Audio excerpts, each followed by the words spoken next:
আসসালামু আলাইকুম সবার জন্য আবারও একটি নতুন রেসিপি নিয়ে হাজির হয়ে গেলাম। তো সবাইকে busy life easy cooking and blog চ্যানেলে আবারও ওয়েলকাম জানাচ্ছি।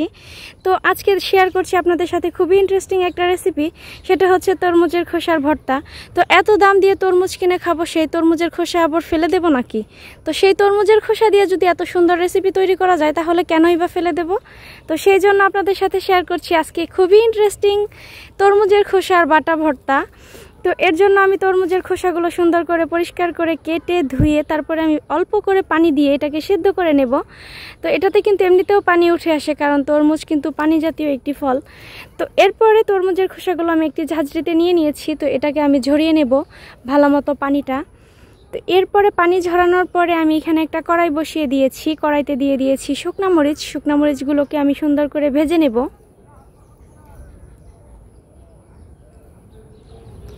এই তো শুকনা মরিচগুলো সুন্দর করে ভেজে নেওয়া হয়ে গেছে। তো শুকনা মরিচগুলো তুলেই আমি দিয়ে দিব রসুন, কাঁচামরিচ। এগুলোকে অল্প আছে সুন্দর করে টালা টালা করে ভেজে নিতে হবে, যাতে এটা সিদ্ধও হয়ে যায় আবার টালা টালাও হয়ে যায়। তো ভিডিওটি যদি আপনাদের কাছে ভালো লাগে অবশ্যই লাইক করবেন, কমেন্ট করবেন, আমাকে শেয়ার করতে কিন্তু ভুলবেন না। আর প্লিজ আমার চ্যানেলটি সাবস্ক্রাইব করে রাখবেন। তো এই তো আমি এগুলোকে সুন্দর করে ভেজে নিচ্ছি।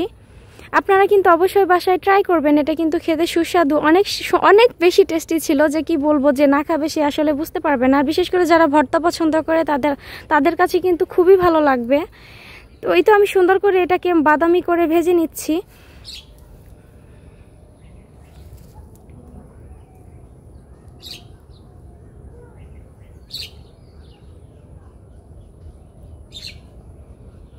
এই তো আমার সুন্দর করে ভেজে নেওয়া হয়ে গেছে। তারপরে এখানে আমি দিয়ে দিয়েছি এটাকে মানুষ বলে হচ্ছে বিলাতি ধনিয়া পাতা, যেটা মানুষের বাড়িতে হয়। এটা আমরা আসলে গাছ লাগাইনি, এমনিতেই হয়েছে। তো ওইটাই আমরা এখানে দিয়ে দিচ্ছি। আসলে এই ধনিয়া পাতার গ্রানটা আমার কাছে সবচাইতে বেশি ভালো লাগে, বিশেষ করে ভর্তায়। আর যেটা বাজারে কিনতে পাওয়া যায় সিজনাল, ওইটা হচ্ছে শুধুমাত্র আমার তরকারিতেই ভালো লাগে। আর এইটা হচ্ছে ভর্তার জন্য স্পেশাল একদম। তো এইটা কিন্তু বাজারে কিনতেও পাওয়া যায়, আর এটা না দিলেও চলবে। যাদের হাতের কাছে নেই তাদের জন্য অপশনাল, না দিলেও চলবে, তবে দিলে বেশি ভালো লাগে। তো তারপরে আমি আবারও কড়াইতে তেল দিয়ে দিয়েছি, আর তেলের মধ্যে দিয়ে দিলাম কালো জিরা। কালো জিরাটাকে কিন্তু বেশি সময় ধরে ভাজা যাবে না, জাস্ট অল্প একটু ভেজেই নামিয়ে ফেলতে হবে, নাহলে পুড়ে গেলে কিন্তু এটা খেতে তেতো লাগবে। তো তেতো লাগলে কিন্তু একদমই খেতে ভালো লাগবে না। তো এরপরে আমি এখানে দিয়ে দিলাম ওই তেলের মাঝেই তরমুজের খোসাগুলোকেও আমি টালা টালা করে ভেজে নেব। তারপরে এই তো আমি সবগুলো উপকরণ নামিয়ে নিয়েছি। তো এইগুলোকে এখন পরিমাণ মতো লবণ দিয়ে সুন্দর করে বেটে নিব। তাহলেই কিন্তু হয়ে গেল আমার স্পেশাল এই রেসিপিটি একদম তৈরি।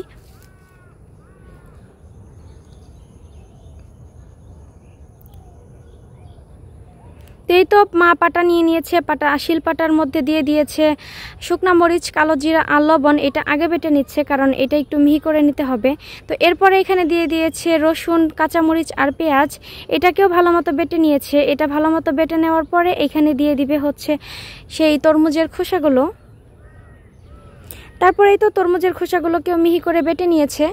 তরমুজের খোসাগুলো মিহি করে বেটে নেওয়ার পরে কিন্তু একদম তৈরি হয়ে যাবে ভর্তাটা। আর পরিমাণ মতো লবণটা চেক করে নিলেই হয়ে গেল।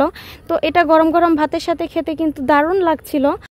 তো আপনারা বাসায় অবশ্যই ট্রাই করবেন। তো ভালো থাকবেন, সুস্থ থাকবেন, আল্লাহ হাফেজ।